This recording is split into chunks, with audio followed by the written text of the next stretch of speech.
Isn't technology fun, everybody? Heck yeah. Welcome back to Exhaust Noise. This is week 4 of 26 and 26. So thanks for hanging out with us. Daytona's calling. Supercross is heating up. And with MotoGP and World Superbike testing at full throttle, the industry is buzzing and CVN is gearing up for a live broadcast from Daytona and the AIM Expo at MCC Motorcycle Center right here in Villa Park, Illinois. This is your weekly blast of everything fast. This is Exhaust Noise. So welcome back to Exhaust Noise, everybody. I'm your host, Kenny Abbott, and this is 26 in 2026, where we run through the 26 stories shaping the world of motorcycles and racing this week. So let's fire it up. Exhaust Noise is powered by AMSOIL, the Power Sports Store, Globetrotter Insurance Group, Two Brothers Roundhouse, 2AM Tacos, and Moto America Live Plus, the official streaming home of Moto America Racing. This first segment is brought to you by AMSOIL, the first in synthetics. The Daytona 200 purse doubles in 2026. As we all know, Moto America has confirmed that the winner will take home $50,000 in the $250,000 total purse, and the purse is going to pay all the way back to 30th place. It's instantly making the year's race one of the richest and most competitive Daytona 200 events in modern history.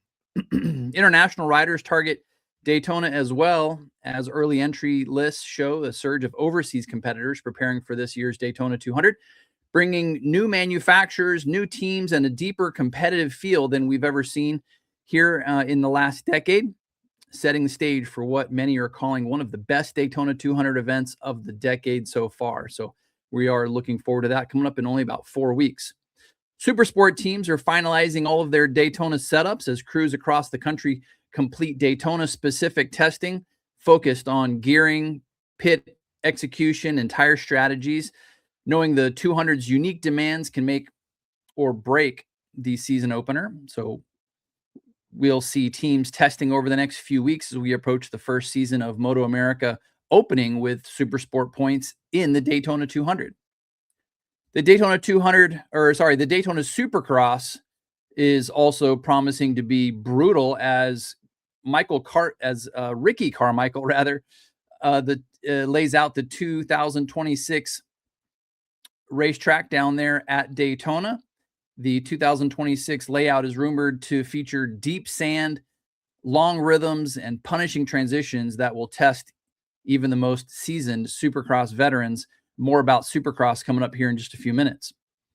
Daytona Bike Week media push begins as Daytona International Speedway rolls out new promotional content highlighting the 200, Supercross, flat track, and an expanded fan zone events to build momentum heading into March.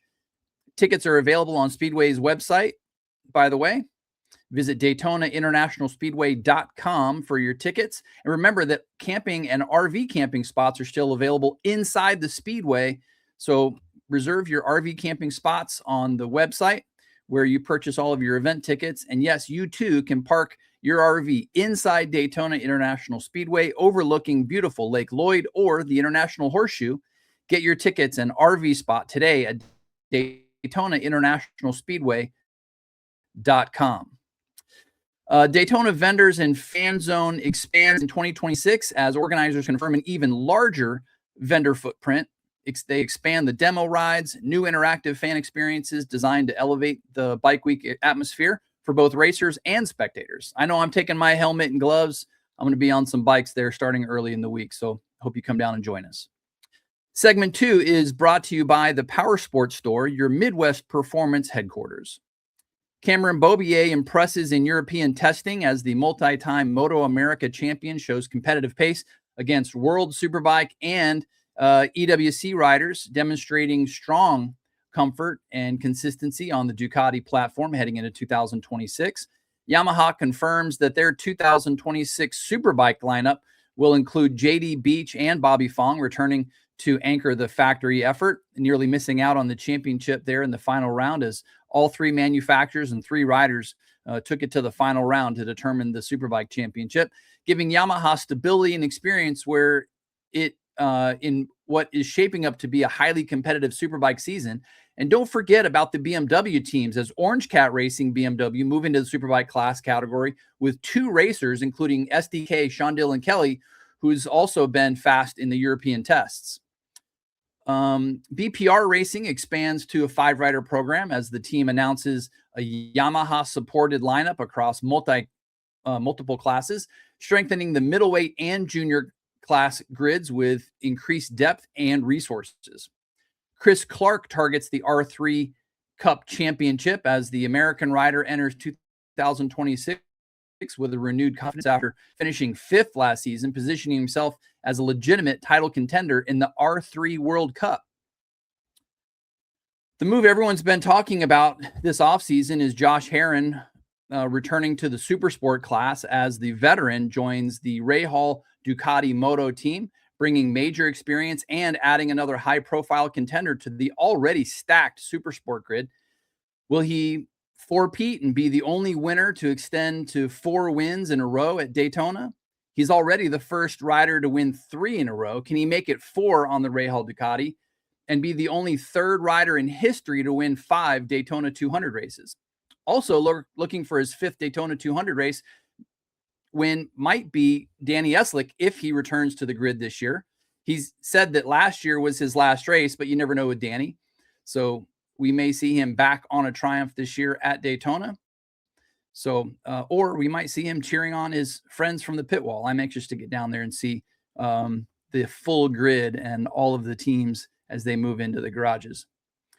Daryl Binder joins Warhorse HSBK Ducati this year as the aggressive South African rider moves into the Supersport class with this top-tier team, immediately becoming a threat for Supersport podiums and wins. Joe Roberts shows strong Moto2 preseason form as the American continues to deliver consistent pace in testing, reinforcing his status as the United States' strongest international contender heading into 2026. And American juniors gain momentum overseas as U.S. riders in the R3 Cup and European Talent Cup show improved pace and consistency, signaling a promising pipeline of American talent rising through the international ranks. Road America, the National Park of Speed. Segment 3 is brought to you by Globetrotter Insurance Group. Coverages for riders, racers, and adventurers. Let us quote your RV, motorcycle, trailer, home and auto, and small business BOP. MotoGP Sepang Shakedown opens the 2026 season as rookies and test riders take to the track with manufacturers debuting new aero chassis concepts and electrical packages in preparation for the official preseason testing. Top Rack Razgatlioglu. It's very hard to say. Toprak was one of the faster MotoGP rookies at Sepang as the former World Superbike champion posts a 159.647, setting a strong benchmark for his first MotoGP season and drawing immediate attention from the paddock, only about 1.2 seconds back from the fast time of Espargaro. Honda shows early strength with Alex Espargaro, who puts the factory Honda at the top of the charts on day 1, signaling real progress after the difficult 2025 season and giving the team early momentum. Yamaha's new V4 project is legitimately competitive already. Jack Miller put the V4 in P1 overall at a 57.908, while Fabio Quartararo ran inside the top 5, and rookie Toprak made gains as well. They cut about 7/10 out of their day 1 time. So Yamaha riders were pretty consistently near the front, matching or beating some of the KTM times, along with Honda and Ducati test times. So it looks like the Yamaha is far more competitive with the V4 than they were last season. So that's good for some of the, certainly for the Yamaha crowd and Yamaha fans, but certainly good for the Yamaha racers who some of those, like Quartararo, went from the front of the pack to the back of the pack in just 1-2 years time. Diogo Marina completes his MotoGP debut, as well as the young Brazilian rider turns in his first laps on the LCR Honda, showing steady improvement and adapting quickly to the demands of the MotoGP machinery. In World Superbike testing, that's already started in Jerez and Portimao as teams roll out updated electronics, chassis refinements, and aero packages while finalizing their setups for the 2026 season opener. Nicolo Bulliga on the Ducati has been fastest so far in all of the tests. Jake Dixon on a Honda is in the mix. Seventh fastest so far at Portimao was Cam Beaubier on the Ducati. So good for Cam. He only looks like about a second, maybe 1.1, maybe 2 seconds back from that of Nicolo Bulliga. So some good times already for the American Cam Beaubier on his brand new Ducati. But Moto continues with their KB 998 development as the team emphasizes the importance of early testing to refine stability, electronics, and mid-corner performance on their evolving World Superbike platform. Alex Lowe's was very positive on the updated Kawasaki as the veteran reports improved front-end feel and better consistency over long runs, giving Kawasaki encouraging early feedback. In BSB, Luca Allen joins MPR Racing as the young talent signs for the 2026 British Superbike season, add fresh energy and depth to the grid. BSB secured Carol Nash as the new partner for 2026 as the series' new title sponsor following Bennett's departure, ensuring continued stability and support for the championship. Ian Hutchinson will race a Ducati in the 2026 TT, and the multi-time Isle of Man winner makes a major machinery switch, adding intrigue and anticipation to this year's TT lineup. Peter Hickman remains the benchmark and the man to beat in the TT, fresh off surpassing Joey Dunlop's all-time win record. Michael Dunlop enters 2026 with massive momentum and maybe still the most naturally gifted pure road racer on the planet with his DNA in his veins. But also watch Dean Harrison, who will be a consistent podium threat. Ian Hutchinson is now on the Ducati as well. Davey Todd is a rising star with James Hillier, the veteran, with winning pace. And of course, the local hero Connor Cummins, who is one of the fastest riders on the mountain course. So this year's TT looking to take shape with maybe more riders in contention this year than perhaps ever before. This segment is going to be brought to you by Two Brothers Roundhouse. Great food, great drinks, great people, and great entertainment in downtown Aurora, Illinois. Industry trends shape the 2026 model year as manufacturers lean heavily into lightweight adventure bikes, middleweight performance machines, and updated electronic packages, making 2026 one of the strongest production years in recent history. Tonight's Supercross round becomes a must-watch event as the championship finally threatens and several top riders enter the evening needing a big result to stay alive in the points chase, while a wave of rising contenders carries real momentum into the round, setting up a night where stars, whoop speeds, and late race fitness could completely reshape the standings before the series heads back to Daytona here in a couple weeks. The championship pressure is real. Eli Tomac still holds the red plate, but Hunter Lawrence and Chase Sexton are closing fast. Tonight is the first round where the title fight could truly shift. Chase Sexton is coming in hot, fresh off his first win of 2026 and Kawasaki's first win since 2022. Sexton is momentum and confidence. He's the rider with the most upward trajectory right now, as Hunter Lawrence is also a quiet threat. Back-to-back runner-up finishes puts him just 8 points behind Tomac, and he's been pretty consistent, calm, and riding like perhaps another future champion. Ken Roczen needs a bounce-back ride after fighting from 21st to 8th at Anaheim 2. Roczen dropped to 4th in points. He must rebound tonight to stay in the title hunt. Jason Anderson and Cooper Webb are swing riders, they both sit tied at 46 points in the championship. A podium tonight puts them back in the conversation. A bad night drops them out of it, perhaps. Jorge Prado and Dylan Ferrandis are dark horses as well. Prado is adapting quickly to full-time Supercross with 41 points in the championship, and Ferrandis is showing speed on the Ducati with 37 points. Either one could be a surprise tonight, so make sure you tune in. Based on form, momentum, and points, your championship leaders are Eli Tomac on the KTM.